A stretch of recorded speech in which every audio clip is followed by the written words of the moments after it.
दो अच्छे दोस्त स्नेहल और राहुल थे जो एक साथ घूमना फिरना और एडवेंचर्स करना पसंद करते थे। एक ठंडी सर्दियों की शाम उन्होंने फैसला किया कि वे एक साथ सर्दियों में कैंपिंग जाएंगे। वे अपने बैग पैक करके अपने टेंट और कैंपिंग के सामान के साथ जंगल की ओर चल पड़े। जंगल में पहुंचकर उन्होंने एक खूबसूरत जगह ढूंढी और अपना टेंट लगाया। शाम होते ही जंगल में ठंड बहुत बढ़ गई। स्नेहल और राहुल ने अपने टेंट के बाहर एक कैंप फायर जलाया ताकि वे खुद को गर्म रख सकें। कैंप फायर के चारों ओर बैठकर उन्होंने खूब सारी बातें की और हंसी खुशी से समय बिताया। कैंप फायर की गर्मी और एक दूसरे की संगति से वे ठंड को महसूस ही नहीं कर पा रहे थे। रात भर उन्होंने कैंप फायर के सामने बैठकर आकाश में चमकते सितारों को देखा और अपनी दोस्ती का आनंद लिया। अगले दिन वे जंगल में घूमते हुए अलग अलग तरह के पेड़ों, पौधों और जानवरों को देखकर बहुत खुश हुए। उन्होंने सर्दियों की सुबह की खूबसूरती का आनंद लिया और अपनी सर्दियों की कैंपिंग का यादगार अनुभव बनाया। तीन अच्छे दोस्त अर्जुन, राहुल और सचिन थे जो एक साथ घूमना फिरना और नई नई जगहों की खोज करना पसंद करते थे। एक सुबह उन्होंने फैसला किया कि वे साथ में जंगल की सैर पर जाएंगे। वे अपने घरों से निकलकर जंगल की ओर चल पड़े। जंगल में पहुंचकर वे अलग अलग तरह के पेड़ों, पौधों और जानवरों को देखकर बहुत खुश हुए।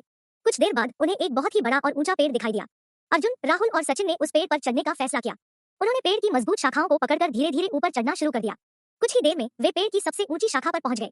पेड़ की चोटी पर पहुंचकर अर्जुन, राहुल और सचिन ने जंगल की खूबसूरती का आनंद लिया।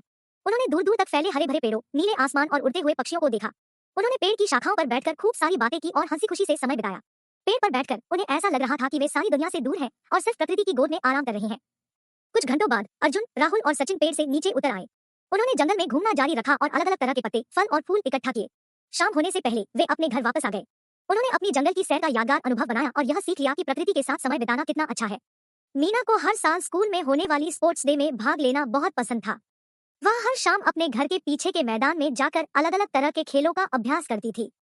मीना को सबसे ज्यादा दौड़ लगाना और बोरे में दौड़ लगाना पसंद था। इस साल मीना ने स्कूल की स्पोर्ट्स डे में बोरे में दौड़ लगाने का फैसला किया। स्पोर्ट्स डे के दिन मीना अपने स्कूल में गई और सभी तैयारियों में मदद की। बोरे में दौड़ लगाने की प्रतियोगिता शुरू होने से पहले मीना ने अपने आप को अच्छी तरह से तैयार किया और अपने मन में यह सोच लिया कि वह इस प्रतियोगिता को जीतेगी। प्रतियोगिता शुरू हुई और सभी प्रतिभागी एक दूसरे से आगे निकलने की कोशिश करने लगे। मीना भी बहुत तेजी से दौड़ रही थी और वह धीरे धीरे सभी प्रतिभागियों से आगे निकल रही थी। कुछ ही देर में मीना फिनिश लाइन पर पहुंच गई और उसने बोरे में दौड़ लगाने की प्रतियोगिता जीत ली।